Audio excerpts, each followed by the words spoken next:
Good afternoon. My name is Erika Padilla-Morales, and I wanted to introduce you to the mighty, tiny gamma camera. We've been talking about all of the different radiopharmaceuticals that we use, and then Shivam brought into the room some of the hardware and software that we use. We are an imaging medium. All of these things would be fantastic, but we need something to see it with. So I was interested in the hardware that we use. Here's an outline. We'll do an overview of basically the history of gamma cameras. And I'll do a comparison between portable and handheld gamma cameras because there's a difference between the two.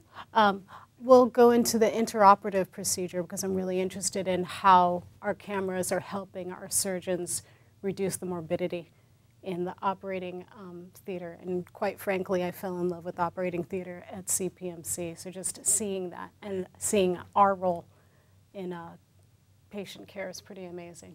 And then I'll share a dedication and a thank you. So we owe the gamma camera to Hal Anger, and that's been mentioned earlier. We also owe the well counter to Hal Anger. And this is what our cameras looked like in 1958. Currently, this is what our large field of view cameras look like. We have a bed, we have the gantry, we have the movable heads. These are what our portable gamma cameras look like. So we can move these around to patient rooms and to operating theater. I was first introduced to the Digirad, not the Ergo at CPMC, that's actually the more modern camera, and then the OncoVision Sentinella.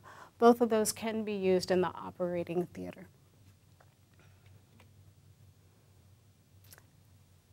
And there is an option to have a USB port for the Sentinella, so it can even be used even more closely to a patient. But let's see if we can find something smaller. Thank you, Thomas. We were on the same page. In the 1960s, we were introduced to the concept of a tricorder, which was a manual scanner. Science fiction, but still it planted the seed. The University of Leicester has actually created a handheld gamma camera. And it's actually one of 13 that are actually under research and development. They created this camera, and it's basically a compact gamma camera. It's handheld.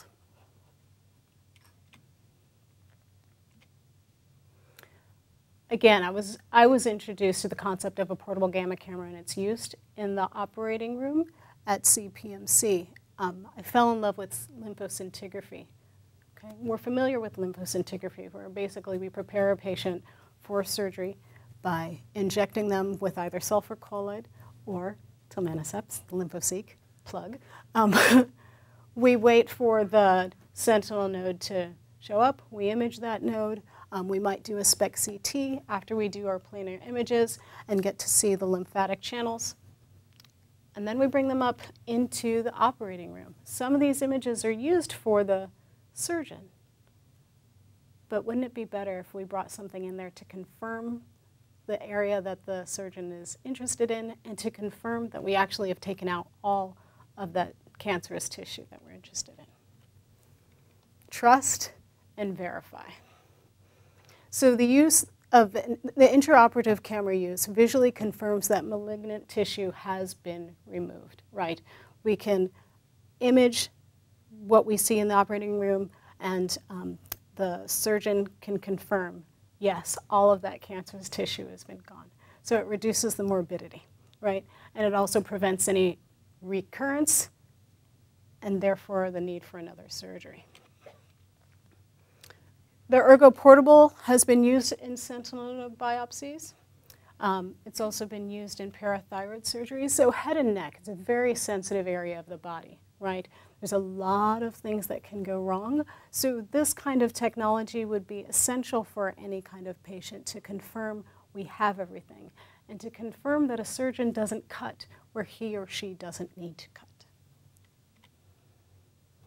This is the example of it being used. So of course it's going to have a sterile field It's actually really funny to see a plastic bag on a camera. But since it's a gamma camera, it doesn't diffuse the image that we're taking, right?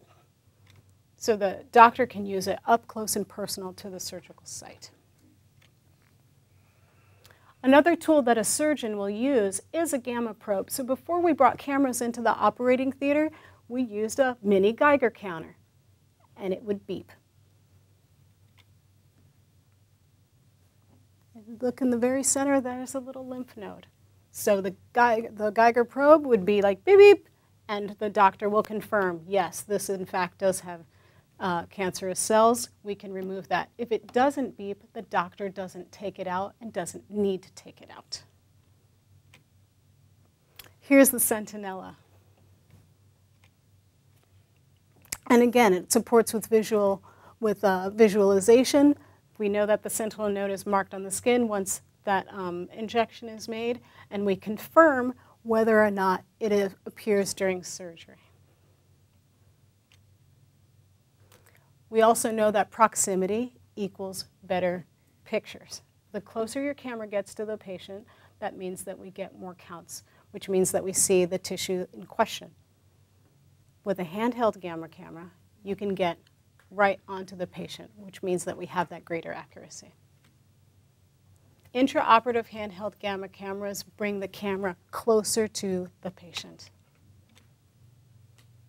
So let's look at the University of Leicester. It's called the CGC, the Compact Gamma Camera. I'm going to talk to them about their branding. They're scientists. They're not marketing agents, right? It's okay. But we have hybrid imaging used in the operating room. So this way, that surgeon can see exactly where they need to go with their hand. Even though our portable gamma cameras are in there, there's a little bit of awkwardness with the arm, and it maintains a distance. We can get right on the area that we're interested in surgery. It's a little bit of comparison between three cameras that I looked at, right? So the Sentinella, the detectors are cesium iodide. Same with the Digirad Ergo. They decided to go with the thallium for the CGC, which I thought was interesting. The matrix size is 300 by 300 on the Sentinella. Depending on how close it is how the different matrix size for the Digirad Ergo. I need to confirm what the CGC is. I remember the numbers being comparable to the Sentinella, but I couldn't find it in the article. So I didn't want to misrepresent what the matrix size was for this presentation. The field of view, so the detector size, you notice that the difference between 40 millimeters, the Sentinella with the large arm is comparable to the compact gamma camera, which also has a 40 by 40 millimeter. Versus the Digirad Ergo, of course it's an American company, that's why it's in inches, right?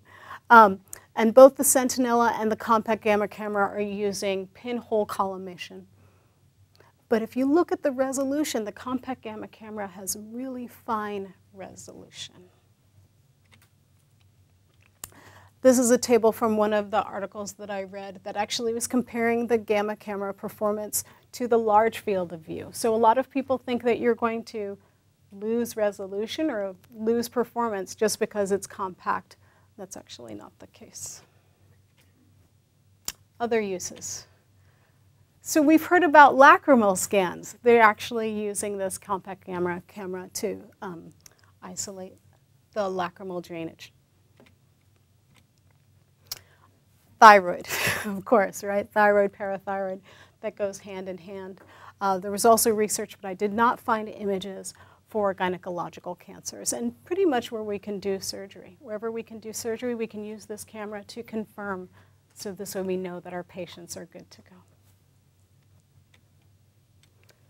The benefits of a handheld gamma camera and its possibilities are combined optical and gamma imaging. So you can see exactly what you're looking for, get it, take it out, and confirm that that patient is cancer cell free, at least for that surgery. That point of care imaging, so we can see it. It's not inches away, it's not centimeters away, it's not just a probe that's giving us an audio, but we get that visual confirmation. It has comparable spatial resolution, just like our large field of view cameras. So we may not be able to bring a patient to surgery into our clinics, but we know that we have a device that's mobile, that can go into the operating room, keep into that sterile field, and be able to help our surgeons. Again, the reduction of cost of diagnosis and treatment. If we find it and get it the first time, we don't have to go back in there, and we don't cause more morbidity to our patients. It's affordable technology. It's smaller. It is built on technology that already exists, so we don't have to reinvent the wheel, and it's more compact. So it, as opposed to the Explorer, which is an amazing technology, but may take a little while to get it into the clinics, this is something that is being done now and can be used within the next 5 years across the world. And of course, it's complementary to existing cameras. That's one thing that the research said over and over again. This is not trying to replace our large field of view cameras. We need to confirm that space. But this is kind of like having your cell phone and your map quest, right? You may have a big map, but it tells you, oh, I'm at this door, right? You have like, you have arrived. This is like the you have arrived. I want to say thank you to John Lees. I actually emailed him. He's the professor at the University of Leicester who invented the gamma camera, and he sent me several articles. Very, very kind man. He has some great videos, so like you can look at it online. And finally, I wanted to dedicate this presentation to the people that we lost in Orlando. We lost fellow Latinos, we lost fellow Boricuas. There were community college students and healthcare workers, and I identify with each one of those communities, so I'm in solidarity with those communities. And thank you.